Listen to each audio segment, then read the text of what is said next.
Bismillahirrahmanirrahim. Alhamdulillahilladzi akramana bil ilmi wal hikmah wa wa'adana bir rahmati wal maghfirah.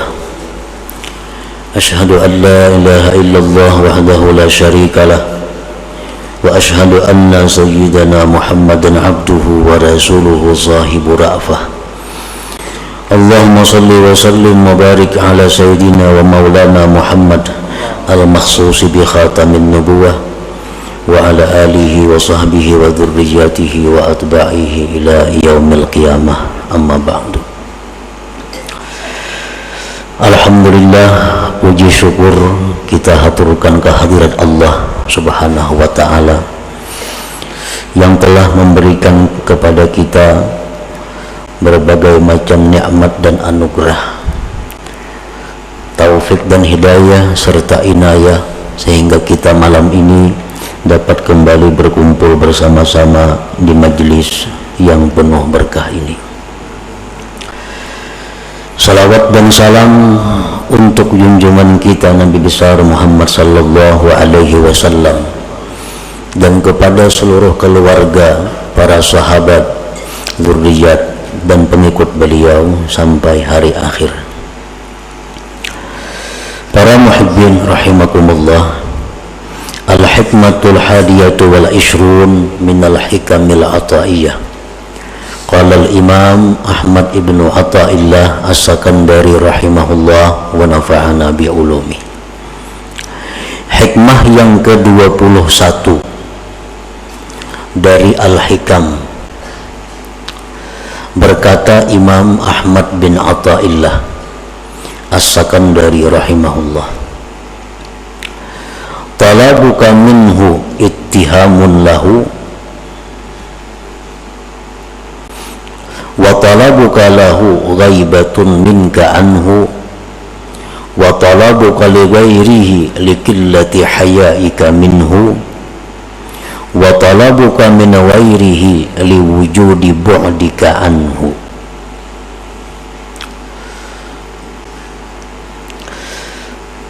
Makna atau terjemah daripada hikmah yang ke-21 ini adalah menuntut engkau daripada Allah merupakan kurangnya percaya bagi Allah, dan menuntut engkau bagi Allah merupakan ketidakhadiran engkau terhadap Allah, dan menuntut engkau bagi selain Allah karena kurangnya malu engkau daripada Allah, dan menuntut engkau dari selain Allah karena adanya jauh engkau daripada Allah. Nah, itulah terjemah daripada hikam atau hikmah yang ke-21 ini. Para muhibbin rahimakumullah, di dalam hikmah yang ke-21 ini ada 4 perkara. Ada 4 perkara yang disampaikan oleh beliau pengarang. Yang pertama adalah su'aluka minallah subhanahu ka'ayyarzuqaka aw yansuraka aw yakfiyaka dalilun ala dha'fi thiqatika billah subhanahu li'annahu qad wa'adaka birrizqi wan nasri wal kifayah. Qala ta'ala Allahu alladhi khalaqakum thumma razaqakum wa kana haqqan 'alaina nasrul mu'minin alaysa Allahu bikafin 'abdah innallaha la yukhliful mi'ad.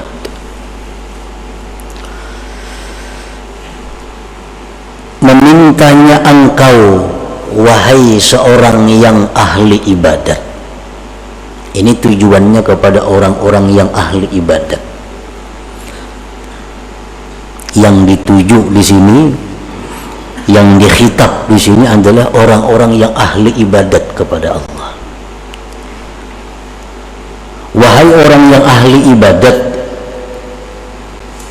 memintanya engkau daripada Allah seperti berilah hambamu ini rezeki, atau tolonglah aku ya Allah, atau cukupkanlah aku ya Allah. Nah, permintaan itu kepada Allah itu menunjukkan lemahnya kepercayaan engkau kepada Allah, menunjukkan lemahnya kepercayaan kita kepada Allah. Kita minta kepada Allah, ya Allah, maksudnya kita ini adalah orang-orang yang ahli ibadah, orang-orang yang hidupnya lurus. Dia minta kepada Allah, luaskanlah rezeki, tolonglah menghadapi ini, cukupkanlah aku. Nah, kita minta itu kepada Allah, itu akibat daripada kurangnya percaya kita kepada Allah.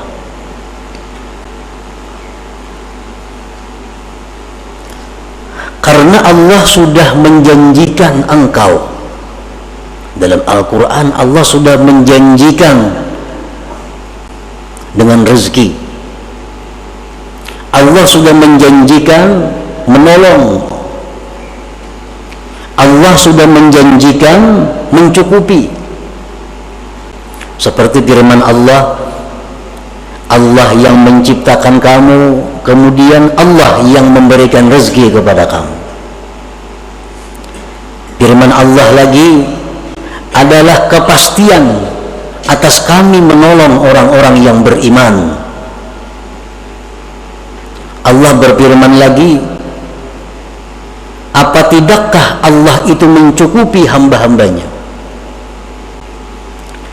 Dan Allah itu tidak mungkin menyalahi janjinya. Nah, para muhibbin rahimakumullah, ini bagian pertama dari 4 perkara yang termaktub di dalam hikmah ke-21 tadi. Umpamanya kita dijanjikan oleh seseorang, kaina ikam kubari ini, menjanji ini orang kuat, raja umpamanya, ujar raja, ikam kena kubari, ikam kena kutolong, ikam kucukupi. Itu janji raja. Kalau kita ini meminta kepada raja, raja tolong pak aku pang nah, beri ipang aku nah, itu menunjukkan bahwa kita ini kurang percaya dengan janji raja itu. Karena raja sudah berjanji menolong engkau, memberi rezeki kepada engkau, mencukupi engkau. Nah, jadi artinya kita berdoa kepada Allah, kita berdoa kepada Allah agar diberi rezeki, agar ditolong, agar dicukupi, itu merupakan kurang percayanya kita kepada Allah sehingga kita berdoa demikian.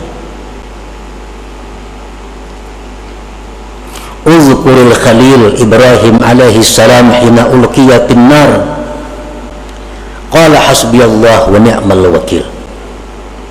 Nabi Ibrahim alaihi salam dalam keadaan yang sangat sulit, dalam keadaan tidak ada seorang pun yang bisa menolong beliau, sewaktu beliau dilemparkan ke dalam api yang besar, beliau tidak minta kepada Allah pertolongan,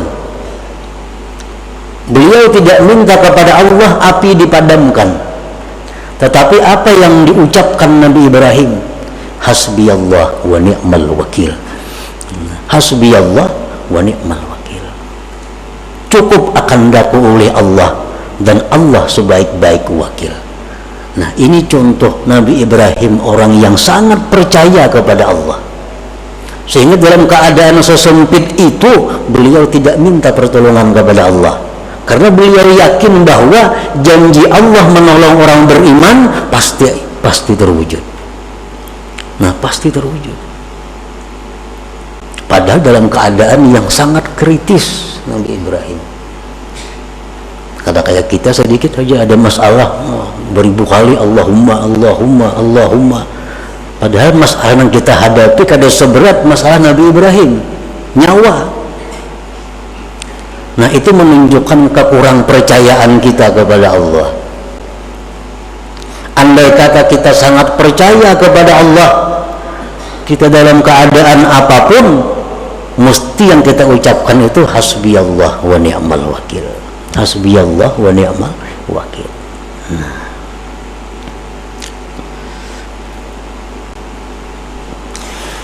Wa fil haditsil qudusi, tersebut dalam hadis qudusi, man syagalahu dzikri an mas'alati a'taituhu abdala ma u'tis sa'ilin. Allah berfirman, barang siapa yang disibukkan berzikir sehingga dia kada sempat minta kepadaku, maka aku beri dia lebih afdal daripada yang aku beri kepada yang minta kepadaku. Kita dalam satu masalah yang sulit, yang satu si A minta kepada Allah, ya Allah hamba sulit mudahkan, ya Allah hamba sulit mudahkan. Ada si B ini kada, hasbiyallah wa ni'mal wakil, hasbiyallah wa ni'mal wakil, atau subhanallah, atau alhamdulillah, berzikir kepada Allah. Allah akan memberi orang yang berzikir ini lebih daripada yang minta kepada Allah, lebih daripada yang minta kepada Allah. Nah jadi artinya bagi orang-orang yang ahli ibadat, yang sudah tekun beribadah kepada Allah dalam keadaan-keadaan sesempit apapun, menurut pendapat sebahagian ulama, dia hendaknya berzikir kepada Allah, bukan minta kepada Allah. Nah itulah bagian yang pertama daripada hikmah yang ke-21 tadi. Bagian yang kedua, wa talabuka lahu ghaibatun minka anhu, menuntutnya engkau bagi Allah merupakan ketidakhadiran engkau daripada Allah. Artinya, wa su'aluka minallahil qurba dalilun ala ghaibatika anhu, iz law kana qalbuka hadiran ma'allah lama talabtal qurba minhu. Engkau meminta kedekatan kepada Allah. Allahumma inni as'aluka al-qurba, ya Allah aku minta aku ini dekat kepada engkau. Atau jadikanlah hambamu ini ya Allah golongan orang-orang yang dekat kepada engkau. Nah permintaan kita seperti itu menunjukkan bahwa kita ini jauh dengan Allah, menunjukkan bahwa kita gaib daripada Allah. Karena andai kata Allah itu selalu hadir dalam hati kita, kita kada akan minta dekat, kita kada akan minta dekat. Nah kenapa kita minta dekat kepada Allah? Karena kita merasa jauh.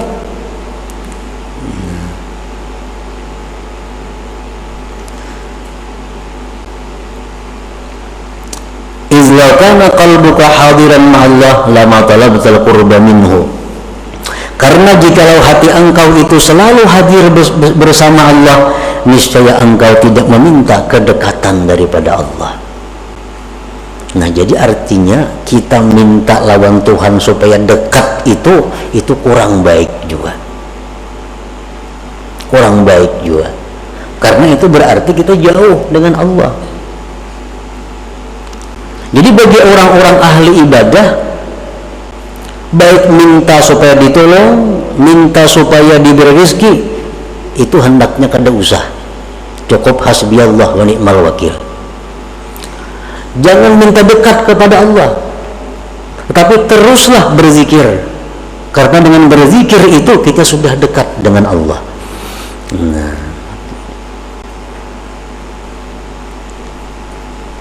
yang kedua daripada hikmah yang ke-21 tadi.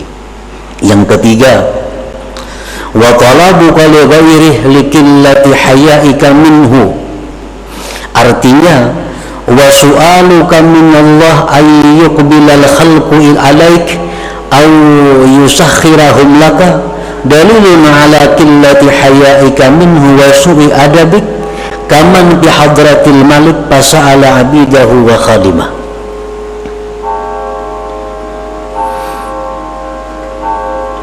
Mintanya engkau daripada Allah bahwa agar makhluk ini berhadap kepada engkau, itu satu bukti bahwa sedikitnya malu engkau dari Allah dan jahatnya adab engkau. Umpamanya kita berdoa kepada Allah, ya Allah, tundukkanlah manusia-manusia kepadaku. Ya Allah, bukakanlah hati manusia untuk semua menghadap kepadaku. Nah, doa seperti itu. Kita berdoa kepada Allah supaya orang-orang ketujuh lawan kita. Artinya, kita minta lawan Tuhan supaya kita ini dikatujui makhluk. Nah, bila kita minta demikian kepada Allah, itu menunjukkan kita ini jahat adab kepada Allah. Kenapa jahat adab demikian? Seperti orang yang berada di hadapan raja. Nih, di hadapan raja.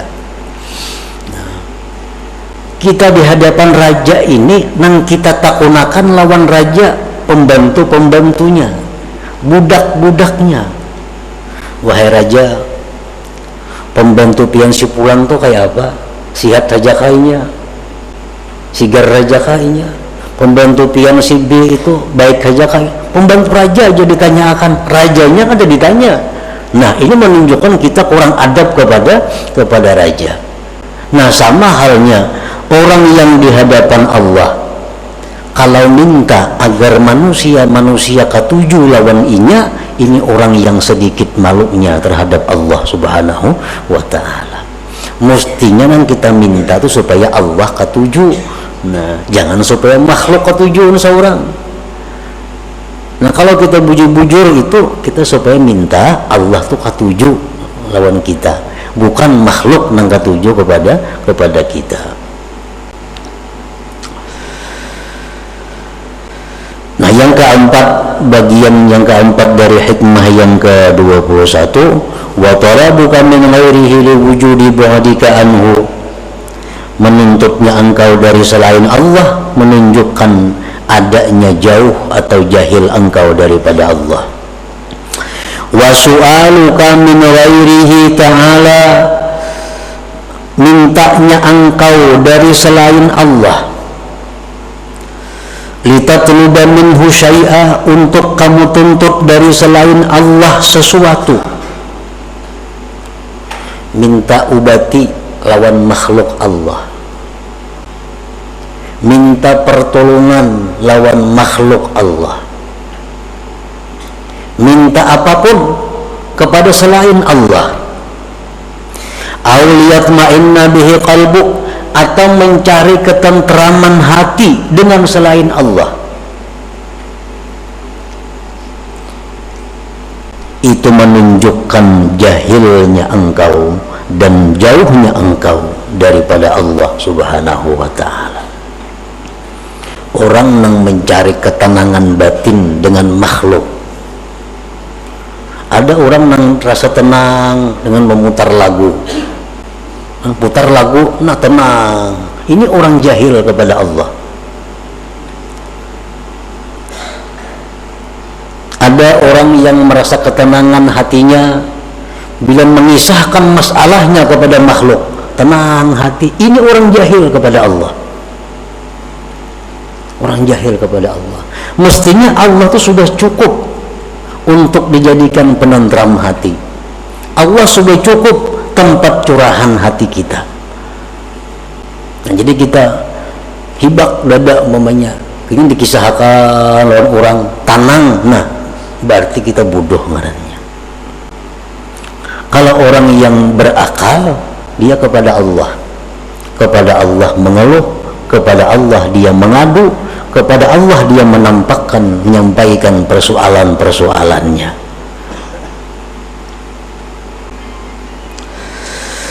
Wa su'aluka min ghairihi ta'ala litatluba minhu syai'an aw liyatma'inna bihi qalbuk dalilun ala jahlika wa bu'dika anillahi ta'ala.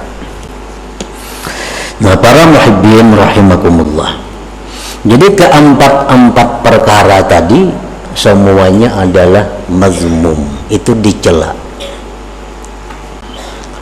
Minta kepada Allah supaya ditolong, minta kepada Allah supaya diberi rezeki, minta kepada Allah supaya diluaskan rezeki, itu menunjukkan kekurang percayaan kita kepada janji Allah. Kan kada bagus nih tuh.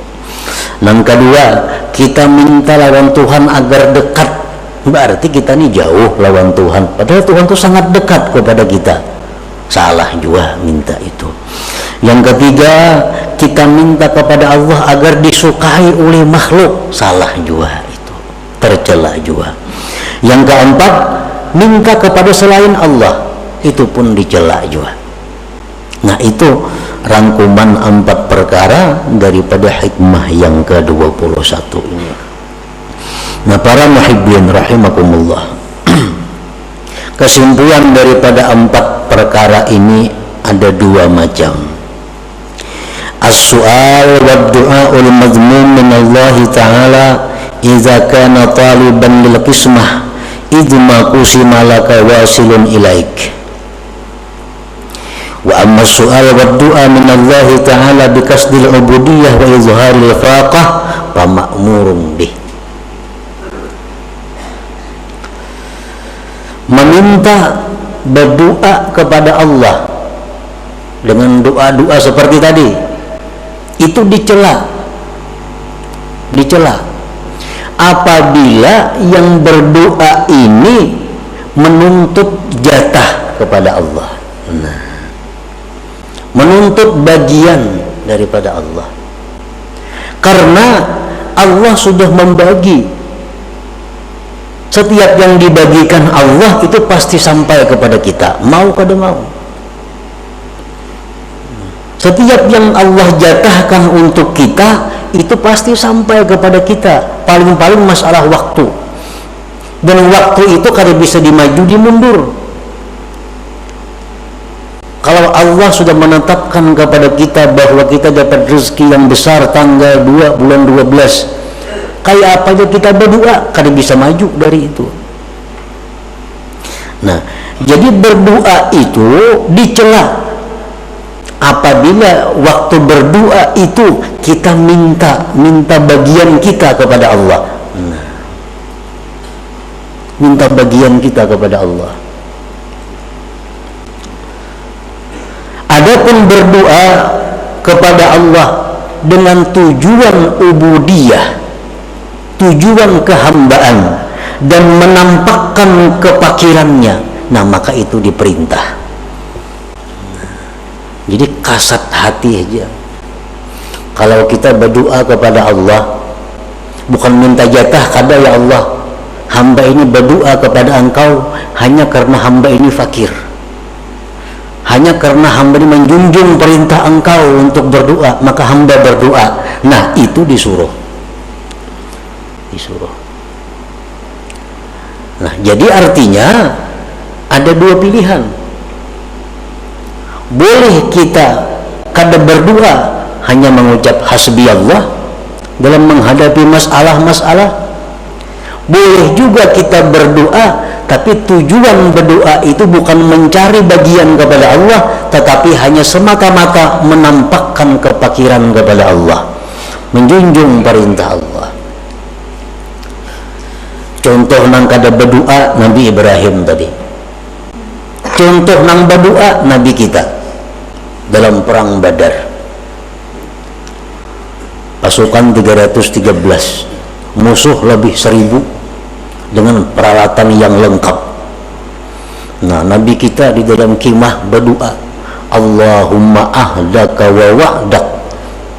Ya Allah, hamba menuntut janji Engkau bahwa engkau menolong orang-orang yang beriman. Nah, Nabi kita berdoa minta ditolong, tetapi beliau berdoa itu bukan menuntut bagian, tapi semata-mata karena menjunjung perintah Allah dan menampakkan kelemahan kepada Allah. Jadi artinya silahkan aja kita berdoa, silahkan juga kada berdoa. Misalnya kita menghadapi satu masalah, kita kada hendak berdoa, hendak kayak Nabi Ibrahim, itu dibaguskan juga oleh para ulama. Ada masalah besar yang kita hadapi, hasbiyallah wa ni'mal wakil, hasbiyallah wa ni'mal wakil. Itu 4 Nabi Ibrahim. Ada masalah yang kita hadapi, lalu kita berdoa kepada Allah agar ditolong, tapi tujuan kita adalah menampakkan bahwa kita ini lemah. Itu 4 Nabi Muhammad sallallahu alaihi wasallam boleh juga. Seperti apa yang dikatakan oleh Al-Habib Abdullah bin Alawi Al-Haddad dalam syair beliau, qad kafani ilmu rabbi min su'ali wa ikhtiyari, padu'ai wa betihali syahidun li biftiqari. Ujar beliau, qad kafani ilmu rabbi, sudah cukup lawan aku ini ilmu Tuhan. Artinya Tuhan tuh tahu aja keadaanku, sudah tahu. Aku susah, Tuhan tahu. Aku kesempitan, Tuhan tahu. Qad kafani ilmu rabbi, cukuplah bagiku ilmu Tuhan daripada berdoa atau merintih. Walaupun kada berdoa, kada merintih, Tuhan tahu juga sudah aku ini susah. Nah, padu'ai wabtihali, adapun aku berdoa kepada Allah, aku merintih kepada Allah, syahidun libtiqari, itu hanya sebagai saksi kepakiranku. Itu hanya bukti kelemahanku yang perlu kepada Allah Subhanahu wa ta'ala.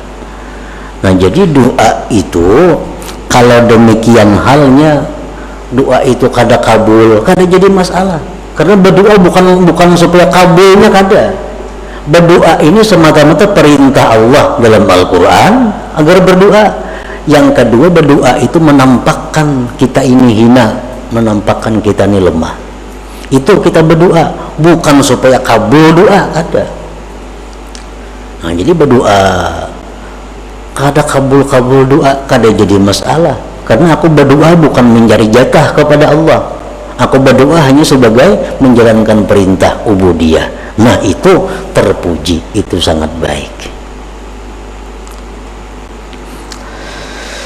Nah, kemudian yang kedua, kesimpulannya, wa amma su'al wal isti'anah min ghairillahi ta'ala famazmum idza kana ghafilan 'anillahi ta'ala, wa amma idza ataqada ghairallah sababa wallahu yu'ti wa yu'in fala ba'sa.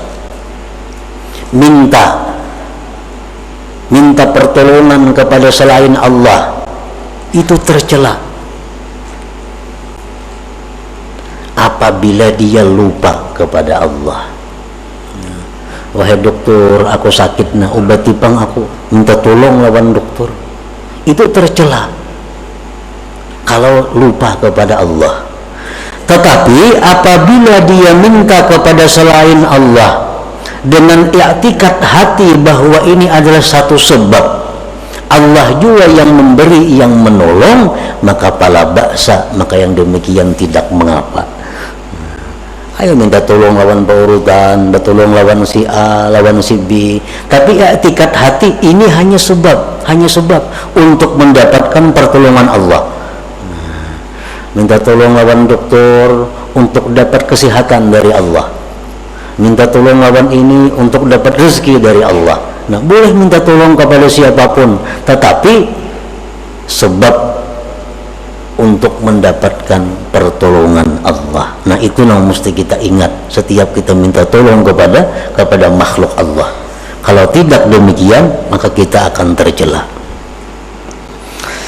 Nah, itulah kira-kira sebagian daripada uraian hikmah yang ke-21 dari Al-Hikam Al-Ata'iyah ini. Nah, selanjutnya yang ke-22. Dan diumumkan bahwa untuk malam Rabu yang akan datang kita pengajian diliburkan. إلى حضرة النبي صلى الله عليه وسلم. الفاتحة. بسم الله الرحمن الرحيم مالك يوم الدين إياك نعبد وإياك نستعين صراط المستقيم. يا الله بها يا الله بها يا الله بحسن الخاتمة يا الله بها يا الله بها يا الله بحسن الخاتمة يا الله بها يا الله بها يا الله بحسن الخاتمة ويا أيها الرجل منه شفاعة صلوا عليه وسلموا تسليما.